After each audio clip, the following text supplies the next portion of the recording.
पंखा ढोरे प्यार रे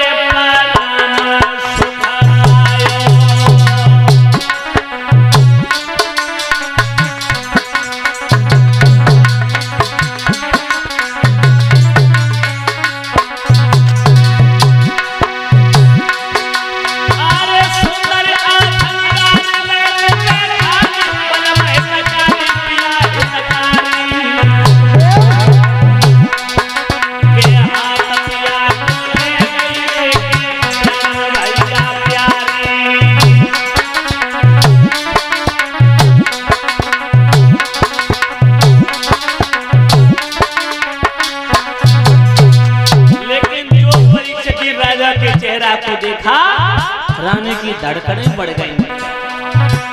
रानी धीरे धीरे कह रहे हैं मेरी सुनने जो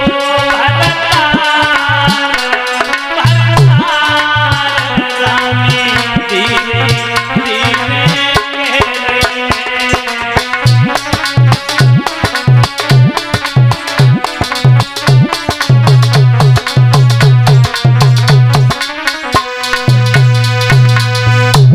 क्या बात है। आइए प्राणनाथ, आइए आसन ग्रहण कीजिए। देवी अपने पति को आसन दिया, आसन दे करके आरती की थाल लेकर के आई और परीक्षित जी जो आरती उतारी है, आरती की थाल घुमाई। राजा ने कलाई पकड़ ली, कहा देवी इस कंचन की थाली पर, सोने की थाली पर अधिकार हमारा नहीं रहा, इसे दूर रख दो। रानी बोली बात क्या है पिया, बात तो बताओ। क्या कोई आपत्ति आ गई? क्या प्रजा में कोई बीमारी फैल गई, या कोई संत महात्मा भूखा चला गया, या किसी अतिथि का अपमान हो गया? राजा बोले देवी एक महात्मा आया है, उसने कन्या के विवाह के चक्कर में कुंजी लगाम का संकल्प करवा लिया, तो क्या हुआ? ये तो खुशी की बात। राजा बोले बात तो ठीक है, लेकिन संकल्प पढ़ाई की दक्षिणा 60 भार सोना मेरे ऊपर, उसका ऋण है, वो कर्ज कैसे चुकाऊंगा? परीक्षित जी रानी बोली महाराज चिंता मत करना, मैं हूं ना, आप मुझे बेच लो। राजा बोले सच में तुम बिकने के लिए तैयार हो? बोले महाराज चिंता क्यों कर रहे, इस शरीर के ऊपर अधिकार आपका है। जिस दिन मेरे पिता ने शादी की, मेरा हाथ आपके हाथ में थमाया, उस दिन से शरीर आपका हो गया। रोहित आ गए, बोले पिताजी महात्मा बैठा, बोले राजा ने कर्ज नहीं दिया, क्या बात है? राजा ने सारी हकीकत बताई तो बेटा रोहितास बोला पिताजी आप मुझे बेच लो। धन्य ऐसी देवियों को परीक्षित, धन्य ऐसे सपूतों को। देखिए दोनों बेटा और रानी ने जवाब दिया महाराज आप हमें बेच लो। राजा बोले हम तुम तीनों प्राणी बिकने के लिए तो तैयार हो, लेकिन हम तुम तीनों को खरीदेगा कौन? बोले क्यों? बोले जहां से सूर्य उदय होता है और जहां अस्त होता है वहां तक राज हमारा ही तो है, मुझे कौन खरीदेगा? कहां बिकने जाओगे हमारा? परीक्षित जी रानी बोली महाराज चिंता मत करो, काशी जो है भगवान भोले बाबा ने उस नगरी का निर्माण अपनी इच्छा के अनुसार किया, जो तीनों लोकों से निराली बताई जाती है। हम तुम तीनों प्राणी काशी में चल के बिक जाएंगे। राजा बोले देवी ये तो मेरे दिमाग में नहीं था। परीक्षित जी धन्य है, धीरज धर्म मित्र और नारी। तुलसीदास कहते हैं आपतकाल परख जाए चार। इन चारों की परीक्षा परीक्षित जी कब होती है? संकट में, आपत्ति में, विपत्ति में, मुसीबत में। क्या बोली देवियों ध्यान रखना, मुझे बेच लो। ऐसी देवियों का इतिहास बनता है। माताओं तीनों प्राणी चले हैं विश्वामित्र के पास, उनका महाराज हम बिकने के लिए तैयार खड़े। विश्वामित्र बोले बिकने के लिए तो तैयार खड़े हो तुम, लेकिन इस भेष में जाओगे तो तुम्हें कौन खरीदेगा भाई? पहले कपड़े उतारो। राष्ट्रीय वस्त्रों को उतरवा लिया विश्वामित्र ने। बोले अब चलो। विश्वामित्र बोले देख लेना आपत्ति मुसीबती विपत्तों का पाठ टूटेगा तुम्हारे ऊपर, कष्ट उठाने पड़ेंगे। बोले जो होगा देखा जाएगा। परीक्षित जी विश्वामित्र जी आगे आगे पीछे तीनों प्राणी अपनी जन्मभूमि को प्रणाम किया। जैसे ही चले क्या दशा बनी देवियों।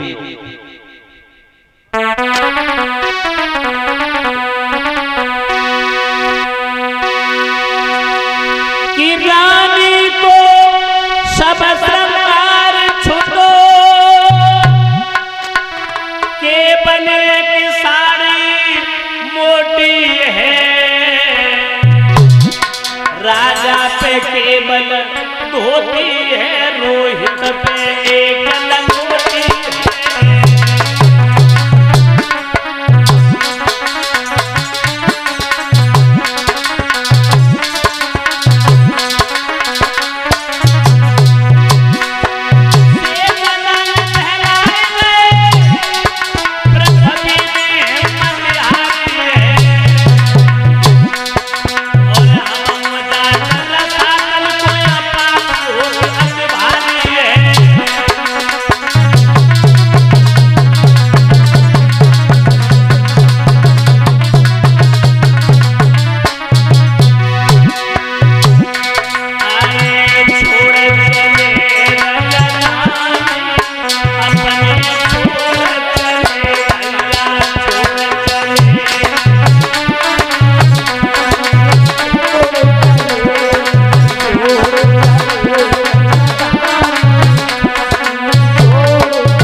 परीक्षित जी तीनों प्राणी निकले हैं। राजा के बदन में परीक्षित जी एक मोटी सी धोती लपेट ली, रानी ने एक साड़ी धारण कर ली, साड़ी, और रोहित ने एक लंगोटी धारण कर ली और नंगे पांव तीनों प्राणी निकल पड़े।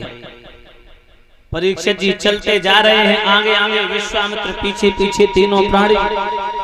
प्रजा के लोगों ने रास्ता घेर लिया, कहा मेरे अन्नदाता कहां जा रहे हो, तुम्हारे बगैर मैं कैसे जी पाऊंगा। हरीश्चंद्र ने कहा चिंता मत करो प्रजा के लोगों, अगर यहाँ का अन्न दाना बदा होगा तो लौट करके पुनः दोबारा फिर आऊंगा।